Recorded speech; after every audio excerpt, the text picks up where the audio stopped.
everyone, this is Pragya Singh. Welcome back to my channel. Now without wasting any time, let's start our video. Okay friends, अब आपने इस तरीके से लिखना सीख लिया a प्लस बी इस तरीके से, ठीक है। अच्छा, इसको मैं और भी तरीके से सीख सकती हूँ। देखिए अभी मैंने क्या किया, दो ही वेरिएबल लिए a और b। मैं इसको इस प्रोग्राम को तीन वेरिएबल से भी बना सकती हूँ। तीन वेरिएबल के लिए क्या कर सकते हैं हम, देखिए सपोज, देखिए मैं आपको सिर्फ वेरिएबल लेना सिखा रही हूँ, उसमें वैल्यूज किस तरीका कैसे काम करती है वो सिखा रही हूँ, ठीक है। आप क्या करिए, यहाँ पे एक और वेरिएबल ले लीजिए। सपोज आप तीन वेरिएबल लेना है तो आपने एक वेरिएबल और ले लिया सी, ठीक है।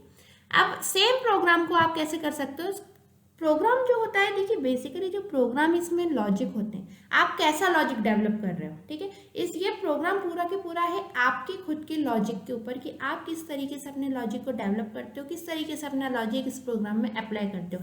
ऐसा कुछ भी कंपलसरी नहीं कि जो लॉजिक मैंने अप्लाई किया उसी लॉजिक से आप इस प्रोग्राम को बना सकते हो। एक प्रोग्राम को बनाने के लिए आप डिफरेंट लॉजिक का यूज कर सकते हो, बट हाँ फंक्शन जिस तरीके से यूज करना है, जैसा सिंटेक्स यूज करना है, उसको उसी तरीके से यूज करना होगा, ठीक है। जैसे सेम प्रोग्राम बन चुका, अब इस सेम प्रोग्राम को मैं तीन वेरिएबल से आपको बना के दिखाती हूँ। तीन वेरिएबल बनाने के लिए आपको पता ही है कि जितने वेरिएबल मुझे चाहिए वो आपको पहले डिफाइन करने होंगे। से आपने ए बी सी दे दिया, ठीक है। अब आपने क्या किया, सी हमने क्यों लिया, सी हमने लिया अपना रिजल्ट स्टोर करने के लिए। देखिए हमने एक ए वेरिएबल लिया जिसमें क्या स्टोर कर लिया हमने 5, बी वेरिएबल लिया जिसमें क्या स्टोर कर लिया 10। अब सी वेरिएबल ले रहे हैं और इसमें हम क्या करते हैं, वैल्यू ऐड करते हैं ए और बी की, ठीक है। अब जब हमने ए और बी की वैल्यू ऐड कर दी तो देखिए यहाँ पे सिर्फ और सिर्फ मुझे क्या लिखने की जरूरत है, अब ए प्लस बी भी लिखने की जरूरत नहीं है। यहाँ पे सिर्फ और सिर्फ मुझे क्या लिखने की आवश्यकता है, सी। यानी सी के अंदर जो वैल्यू है, सी के अंदर ऊपर देखिए क्या वैल्यू आ जाएगी, ए के अंदर वैल्यू 5 चली गई, बी वेरिएबल के अंदर वैल्यू 10 स्टोर हो गई, देन सी में आए तब ए एंड बी ऐड होगा, यानी 5 और 10 ऐड होके किसके अंदर चला गया, सी वेरिएबल के अंदर, ठीक है। कभी भी कोई भी प्रोग्रामिंग आप जब लिखते हैं तो प्रोग्रामिंग में राइट हैंड साइड कैलकुलेशंस होते हैं, इवैल्यूएशंस होते हैं, एंड इक्वल के left hand side data store होता है। जैसे कि यहाँ पे हो रहा है, ए के अंदर डेटा कौन सा है 5 एंड बी के अंदर क्या है 10, यानी ए और बी के अंदर रखी हुई वैल्यू पहले ऐड हो रही है, ऐड हो रही है और ऐड का हो रही है, सॉरी राइट हैंड साइड है ना, राइट हैंड साइड ऐड हो रही है, देन इक्वल के लेफ्ट हैंड साइड जो वेरिएबल लिखा हुआ है वहां पे जाके स्टोर हो रही है। समझ में आया, दो स्टेप में ये इस लाइन का प्रोसेस हो रहा है। पहले ए और बी के अंदर रखी हुई वैल्यू कैलकुलेट होगी, यानी प्लस होगी, प्लस हो जाने के बाद इक्वल के लेफ्ट हैंड साइड जाके वैल्यू असाइन हो जाएगी, ठीक है। तो 15 पहले 5 एंड 10 ऐड हो रहा है जिसका आंसर 15 आ रहा है, और 15 बाद में लेफ्ट हैंड साइड जाके सी वेरिएबल के अंदर असाइन हो रहा है, ठीक है।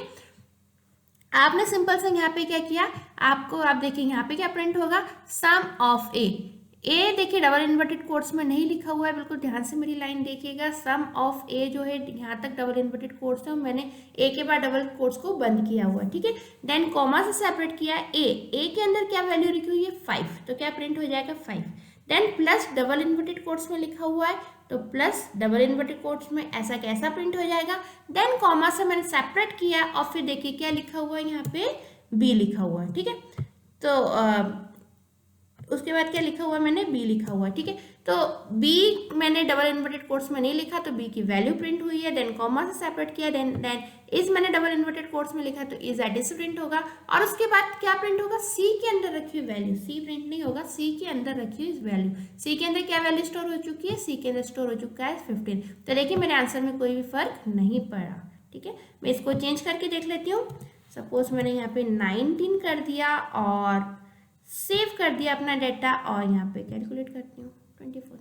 आप यहाँ पे प्लस माइनस मल्टीप्लाई जो भी आपको सही लगता है आप यूज, यानी जिस भी कैलकुलेशन की आपको आवश्यकता है वो यहाँ पे आप यूज कर सकते हो, ठीक है।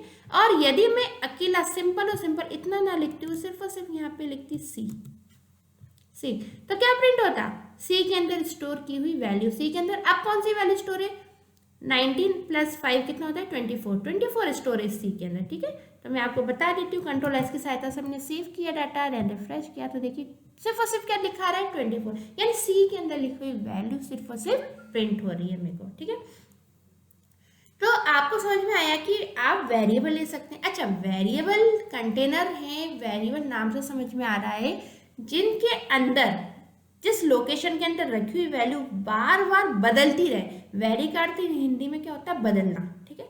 जिस कंटेनर के अंदर या जिस मेमोरी लोकेशन के अंदर रखी हुई वैल्यू बार बार बदल सके, उस चीज को हम क्या बोलते हैं, वेरिएबल बोलते हैं। तो जिस टाइम भी आप जब भी इसमें वैल्यू चेंज कर दोगे, वैसा के वैसा रिजल्ट आपके सामने आने लग जाएगा, ठीक है। इसके ऊपर कोई पाबंदी नहीं कि आपने फर्स्ट टाइम कोई नंबर दिया था तो वही नंबर हमेशा चलता रहेगा। आप जिस अकॉर्डिंग इसको चेंज करोगे, उस अकॉर्डिंग यहाँ पे आंसर्स चेंज होके आपके सामने आते रहेंगे, ठीक है।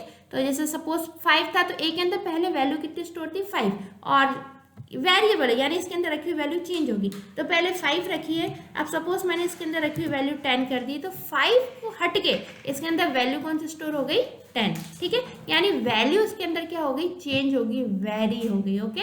मैं रिफ्रेश करके आपको आंसर बताती हूँ। देखिए अब सी की वैल्यू कितनी होगी, 29, क्योंकि ए की वैल्यू 10 है, बी की वैल्यू 19 है, 10 एंड 19 को ऐड किया है, देन सी की वैल्यू 29 यहाँ पे प्रिंट होके आपको दिख रही है।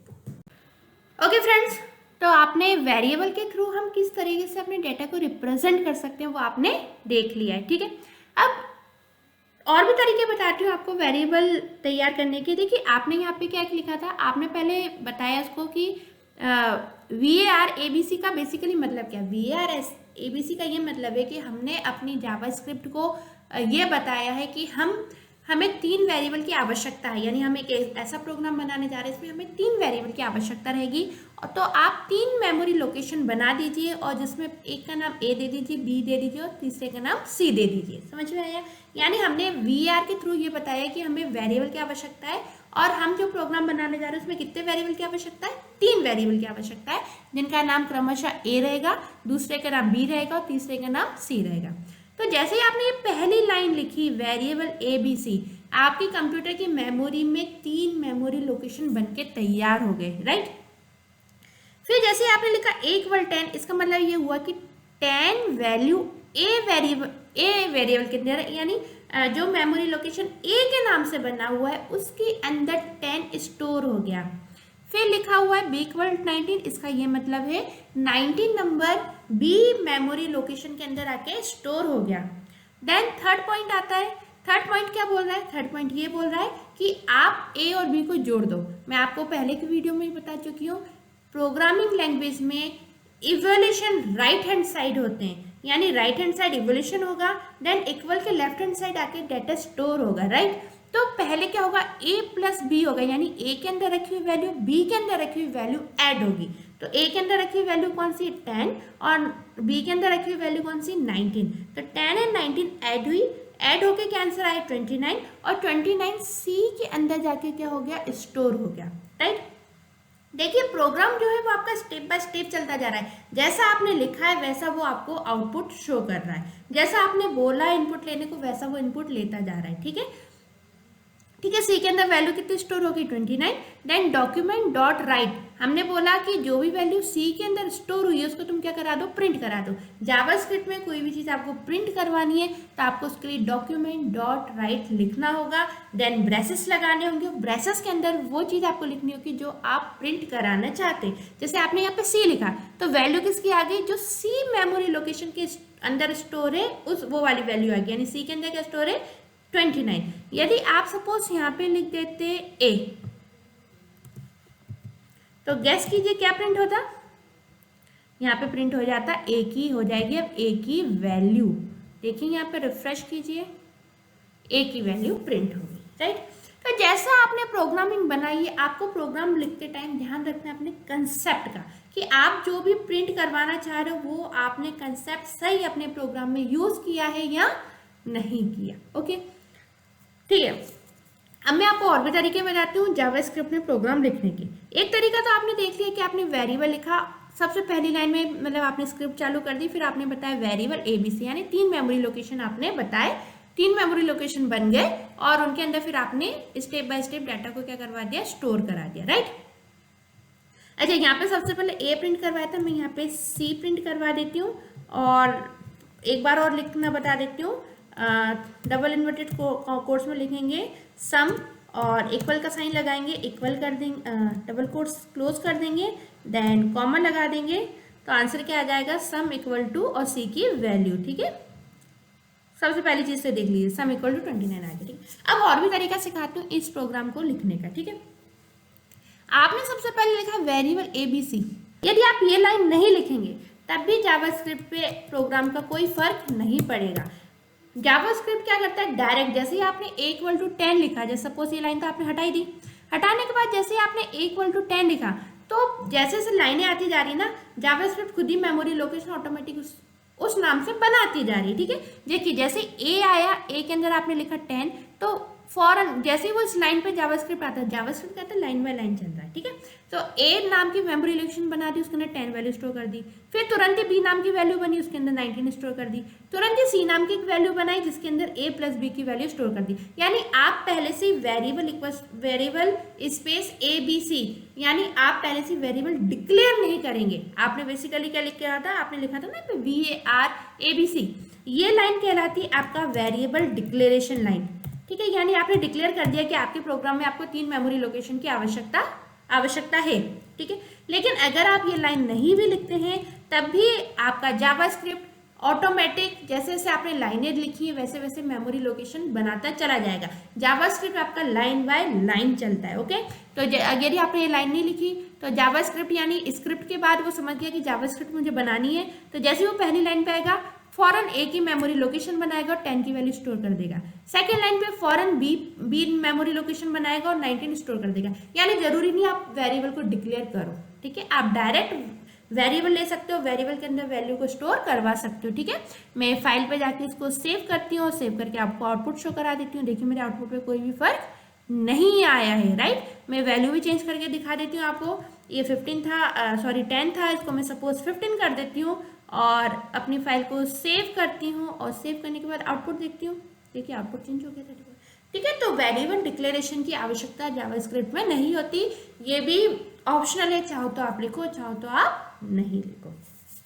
लेक्चर्स में बने रहिए, वीडियो देखते रहिए, कीप लर्निंग, अपनी पढ़ाई कंटिन्यू रखिए ताकि आपको लेक्चर्स अच्छे से समझ में आते जाएं। ये प्रोग्रामिंग है जावास्क्रिप्ट, यदि आप नए हैं प्रोग्रामिंग की दुनिया में तो आपके लिए थोड़ा सा स्टार्टिंग टफ होती है। थोड़े से मेमोरी लोकेशंस के कंसेप्ट समझने में थोड़ा टाइम लगता है। जैसे जैसे आप 2-4 प्रोग्राम्स बनाएंगे खुद से और भी कई सारे वीडियो देखेंगे तो ये सारे डाउट्स आपके क्लियर होते जाएंगे, आपके माइंड में क्लैरिटी आती जाएगी। ये सब चीज़ें एकदम स्टार्टिंग में तुरंत नहीं होती। सो प्लीज़ धैर्य के साथ बने रहिए, वीडियो लेक्चर में वीडियोस देखते रहिए, प्रैक्टिकल करते रहिए। नेक्स्ट वीडियो में मिलते हैं। Thank you, thanks for watching. Please like, share and subscribe.